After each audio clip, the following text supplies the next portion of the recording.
کسی سے ہمارا کوئی جھگڑا نہیں ہے، کسی سے ہمارا کوئی اختلاف نہیں ہے، بس ہم لوگ محبت کا سودا بیچنے والے ہیں۔ کسی کو قبول ہے سودا لے لے، کسی کو قبول نہیں ہے چھوڑ دے، ہم کہیں اور پہ جا کے بیچ لیں گے، جو محبت والے ہوں گے وہ خرید لیں گے۔ محمد مصطفیٰ صلی اللہ تعالی علیہ وسلم کی ذات اقدس کے نامی اسم گرامی کو چومنا، اگر سارے حضرات توجہ میری طرف کریں تو بات سمجھ آ جائے گی۔ دلائل کی دنیا کے اندر جائیں تو الحمدللہ دلائل بھی ہیں، لیکن بالکل ایک سمپل سی سادہ سی بات تاکہ ہر بندہ آسانی کے ساتھ سمجھ سکے۔ قیامت والا دن ہوگا، محشر برپا ہوگا، رب کی ذات ہر بندے کو نامہ اعمال پکڑا دے گا، کسی بندے کو دائیں ہاتھ کے اندر، کسی بندے کو بائیں ہاتھ کے اندر نامہ اعمال، اور سوال و جوابات کے سلسلے جو ہیں وہ شروع ہو جائیں گے۔ فرشتوں نے جو ہے وہ لسٹ وہ اللہ رب العالمین کی پاک بارگاہ کے اندر پیش کرنی ہے۔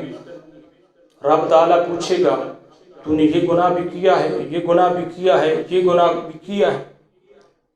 اس وقت ہم میں سے گناہگار لوگ وہ مکر جائیں گے، نہیں مالک کائنات ہم نے تو نہیں کوئی گناہ کیا تھا، پتہ نہیں فرشتوں نے یہ اپنی طرف سے لکھ دیا ہوگا، مکر جائیں گے۔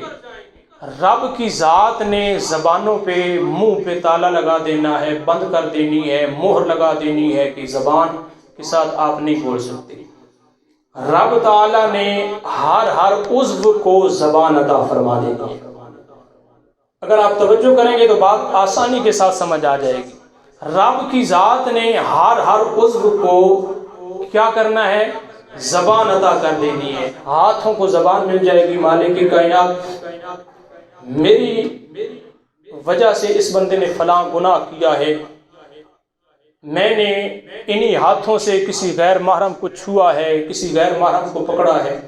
پاؤں گواہی دیں گے مالک کائنات ہم سے یہ چل کر فلاں جگہ پہ چوری کرنے کے لیے گیا تھا۔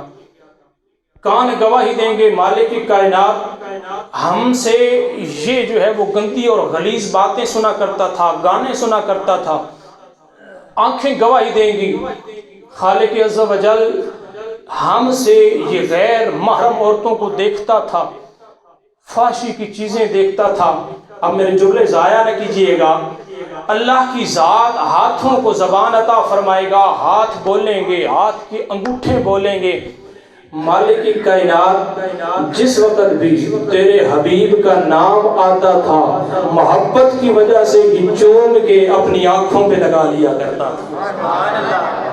یا اللہ گناہ بھی کرتا رہا ہے، لیکن جس وقت تیرے حبیب کا نام آتا تھا اس وقت محبت کی وجہ سے تیرے حبیب کا نام چوم کر ہمیں آنکھوں پہ لگا لیتا تھا۔ تو پھر بتاؤ نا یار کہ قیامت والے دن، محشر والے دن اس محمد کے نام کے صدقے سے ہمیں فائدہ نصیب ہوگا یا نہیں ہوگا؟ رب کی ذات فائدہ عطا فرمائے گی یا نہیں عطا فرمائے گی؟ جس کو فائدہ ملتا ہے وہ نام محمد چومے، جس بندے کو اگر نہیں ملتا تو وہ نہ چومے، ہمارا اس کے ساتھ جھگڑا کوئی نہیں ہے۔ ہمیں تو نام محمد کے آداب خالق کائنات کی ذات نے سکھائے، ہمیں تو نام محمد کے آداب رب کی ذات نے سکھائے ہیں کہ تم اگر کچھ پانا چاہتے ہو، اگر حاصل کرنا چاہتے ہو تو میرے حبیب کی در کی نوکری تم شروع کر دو، میں رب کائنات تمہیں دنیا کے اندر بھی عزت عطا فرما دوں۔